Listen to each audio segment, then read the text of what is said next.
ଏଥର କ'ଣ ବୋଉ ସବୁବେଳେ ସକାଳୁ ଜଳଖିଆ ପା ଧରିକି ପଳେଇ ଯାଉଛନ୍ତି? ଆମେ ଏଇଟା ଇଏ କରିଦେଇଛୁ ହାଁ ଗୋଟେ ଧାରାବାହିକ କରିଦେବୁ ହାଁ ତ କହିବା ଭାବିବା ପୂର୍ବରୁ ହାଁ ଟିଫିନ ଆସିକି ରେଡି। ଏ କୋଉ ଖୁସିରେ ସବୁଦିନ?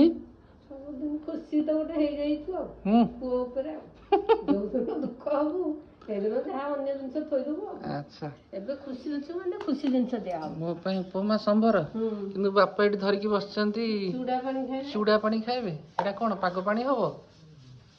ବାଇଗଣ ପୋଡ଼ା ଆଚାର କଣ କରିବ ଖାଇବି ପୁରା ହେରା କ'ଣ କରିବ? କରିବି କ'ଣ କରିବି ଆରେ କ'ଣ ଖାଇବ କ'ଣ ଖାଇବ କହୁନ? ଗଣ୍ଠି ଖାଇବି ଆଳୁ ସିଝା ଚକଡ଼ି ଖାଇବି ଚକଟିକି ଖାଇବ। ତମର? ମୋର ଯାହା ହେଲେ ତା ଚଳିବ ସେମିତି କିଛି ଏତେ ପାଣି ଦିଅ ଏଥିରୁ ତମ ପାଇଁ ଅଧା ରଖିଦେବେ କି? ନାଇଁ ତୁ ଖାଇବା ଏରା ପ୍ରବଳ ଉପମା।